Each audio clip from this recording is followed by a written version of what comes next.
Alors, pour l'installation de la caméra de recul, tout simplement, on va défaire le feu. Donc, pour moi, ici, ça va être très simple. Je vais prendre le côté droit du véhicule et donc je vais défaire ce feu-là pour y mettre donc la caméra ici au niveau de l'éclair de plaque qui sera positionnée. Donc, vous voyez ici au niveau du trou, eh ben, je vais la positionner juste à côté pour éviter de faire un trou au pare-choc, utiliser le trou déjà existant et à partir de là on pourra fixer la caméra directement ici, sachant que le véhicule a déjà des radars de recul. Logiquement il ne devrait pas y avoir de soucis. Donc on va défaire ici cette partie, enlever le feu et puis pour piquer au niveau de l'allumage automatique dès qu'il y aura la mise en route de la marche arrière. Donc ici, le feu de recul qui a été retiré. Comme vous pouvez voir, on dégarnit un petit peu aussi au niveau du joint. Comme ça, on a accès ici à la prise. On va devoir chercher en fait quel est le câble qui alimente le feu de recul afin de brancher notre câble pour la caméra de recul. Dès que le feu arrière s'allume, la caméra s'allume automatiquement. Voilà, donc maintenant on va faire le passage de câble pour venir sur l'éclaireur de plaque ici, pour revenir les fils également là. Donc ça c'est une partie qui n'est pas simple, mais bon, on va y aller. Donc voilà, on a pu passer le câble ici. Voilà, ça c'est notre câble qui se trouve là. Voilà, donc ça c'est le câble pour la caméra de recul. Donc il passe bien ici. Et donc on a réussi à le faire sortir là avec notre aiguille sur lequel on va pouvoir le connecter ici. Enfin pas ce câble là mais l'autre d'alimentation en fait qui se trouve ici tout simplement. Donc voilà, là la caméra elle est là-bas et l'alimentation plus et moins. Donc pour avoir la meilleure masse possible, on va la brancher directement sur la carrosserie, sur le châssis, comme ça au moins on est sûr de ne pas avoir de parasites et d'avoir vraiment le top du top. Voilà, donc là on a passé l'image, il reste plus que l'alimentation. Et on va utiliser la même aiguille parce que comme il y a les radars de recul d'origine sur ce pare-choc, là, donc en fait c'est bourré de câbles à l'intérieur et du coup c'est hyper difficile, rien que pour ce passage, plus d'1 heure, donc pour passer le câble. Donc une bonne prise de tête. Mais voilà, l'essentiel c'est que ça soit fait. Alors, pour détecter au niveau de feu de recul, vous mettez le contact, vous voyez. Là, l'ampoule, elle est allumée pour la marche arrière. Donc, vous branchez, là on a la chance d'avoir la batterie dans le coffre, donc vous branchez directement le moins sur du testeur sur la batterie. Comme ça, vous êtes sûr de trouver le bon fil. Regardez, le premier, ça s'allume pas. Le deuxième, non plus. Le troisième, ça c'est la masse de toute manière, donc ça s'allume pas. Celui-ci, ah, bah regardez, et il s'allume, donc il est bien allumé, et on va faire l'autre quand même. Voilà, éteint. Donc, la marche arrière, vous voyez, c'est le noir ici. Donc, on va pouvoir brancher le plus ici sur ce fil, et on va pouvoir mettre la masse directement sur la carrosserie. Donc, soit ici, ou soit éventuellement un peu plus loin. On va voir comment ça va se dégoupiller. Mais voilà, là c'était une astuce. Donc vous voyez, avec un testeur 12 volts tout simplement. Donc je répète, ici vous avez des petits carrés qui vous permettent de voir si la connectique se fait. Donc là c'est éteint, là c'est éteint, là c'est normal, c'est éteint, ici c'est vide parce que ça correspond à là. Donc on fait ici. Et là, c'est allumé, vous voyez. Là, je fais l'autre. C'est éteint. Voilà. Donc, surtout à tester. Et comme ça, vous êtes tranquille. Donc, pour cette BM, c'est le noir. Voilà. Et puis, en même temps, on a déjà passé le câble. Donc, au niveau de l'habitacle, comme vous pouvez voir, vous ne trouverez aucun câble qui passe. Voilà, je vous fais le tout. Ici, le câble, comme vous pouvez voir, il est en attente ici. Donc là, on va le faire passer là tranquillement. Et après, pour le faire passer dans la garniture ici. Et pour aller jusqu'à devant, où c'est encore en attente. Comme vous pouvez voir, là, c'est le gros chantier. Voilà.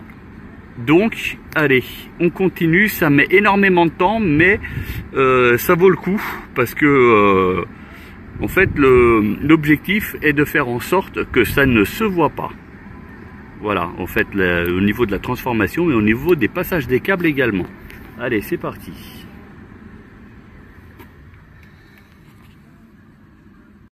Alors, voilà l'installation terminée. Il ne nous reste plus qu'à mettre les baguettes. Donc ici, il y a juste à appuyer.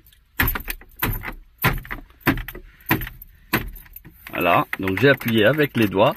Ça évite que ça soit cassé. Je regarde au niveau finition, c'est bien plaqué, pas de problème. Au-dessus aussi, voilà. Ça, donc ne pas oublier de connecter le fil pour la fermeture centralisée, les warnings et compagnie.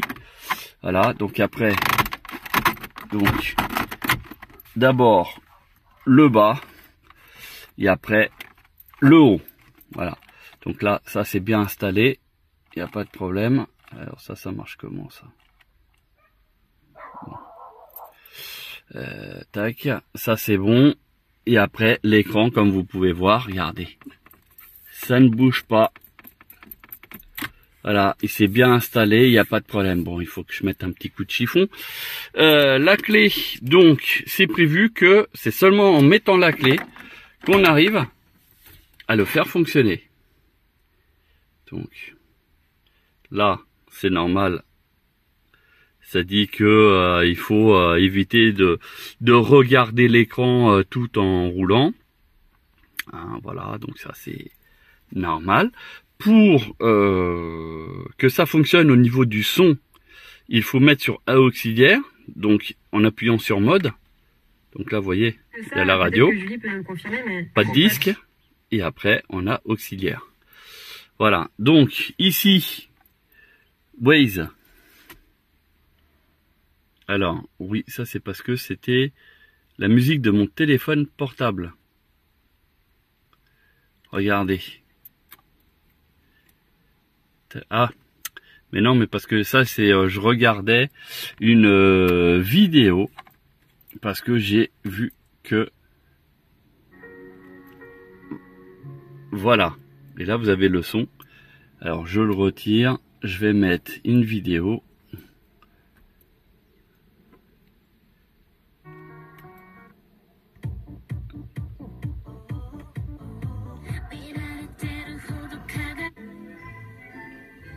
Vous avez vu?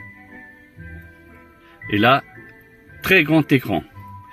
Voilà, ça fonctionne. Et en plus, on a le soleil qui est dedans. Hein, donc, vous voyez, on voit bien l'image quand même. Voilà, voilà. Donc après, ici, si on revient, j'ai mis Waze. Voilà. Donc là, on a l'installation de Waze qui s'affiche et qui va fonctionner. Regardez, il a trouvé où on était situé. Voilà, et après, où va-t-on? Et là, j'avais marqué Paris. Donc, volontairement, j'ai mis un Waze qui n'est pas français de base, pour avoir les alertes radar et compagnie. Voilà, donc ça, c'est la petite astuce. Donc bien sûr, le client mettra son compte Google de manière à pouvoir utiliser et télécharger toutes les applications qu'il souhaite. Il peut regarder YouTube, etc., etc. Voilà, donc pas de souci de fonctionnement, si on peut dire. Et d'ailleurs, je vais vous montrer pour la partie fonctionnement. Donc ici, le Wi-Fi, là il cherche, ici je mets, c'est mon réseau,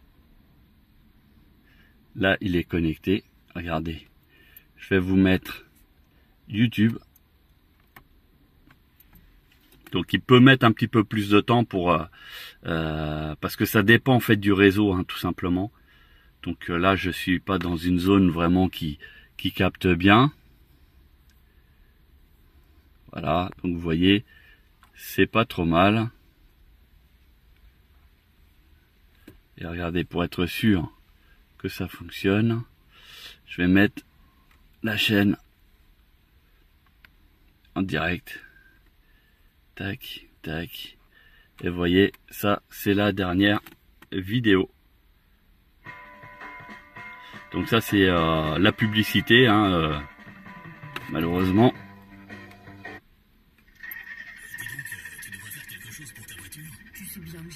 Regardez les commandes au volant. Même les épaves. Basvel Autoservice, toute solution pour automobile. Mécanique, carrosserie, peinture, diagnostic, décalaminage, multimédia. Également achat, vente et échange de voitures avec ou sans retrait. Vous voyez, donc ça fonctionne, les commandes au volant sans aucun problème. Voilà, donc du coup, si vous aussi vous êtes intéressé par un produit similaire, n'hésitez pas à rentrer en contact avec nous et on vous fera donc une installation. Dans un premier temps, bien sûr, un devis. Donc chez nous, c'est du matériel certifié constructeur, donc ça veut dire que c'est bien prévu pour votre voiture, qu'il n'y a aucune modification des câblages, etc. Il n'y a même pas de découpe de tableau de bord comme on a pu constater avec des autoradios. Ici en bas, il y a les deux prises USB que vous pouvez voir. Donc on peut mettre une clé USB et puis éventuellement un téléphone à charger par exemple. Hein, ça peut être pratique. Et puis voilà, c'est bien intégré partout. Comme vous aviez pu voir ici, il y avait un petit défaut de fixation. Voilà, on a fait au mieux. C'est bien. Voilà, ça épouse parfaitement. On a remis en place, tout est nickel. Voilà, donc du coup on a vraiment l'impression que c'est d'origine. Voilà, et la vidéo donc qui fonctionne bien et on a bien le son sur toutes les enceintes de la voiture. Il n'y a pas de bug, rien de tout ça. Après, bien sûr, tout ce qui est navigation Internet et compagnie, si vous avez un réseau Internet faiblard, automatiquement, vous aurez la même chose sur l'écran, bien sûr. Donc, il peut y avoir des ralentissements, des choses comme ça. Voilà, donc l'installation est terminée. Donc, merci de l'avoir suivi avec attention. Et je vous dis à très bientôt. N'hésitez pas à liker, à partager et surtout à vous abonner pour ne pas louper les prochaines vidéos. À bientôt.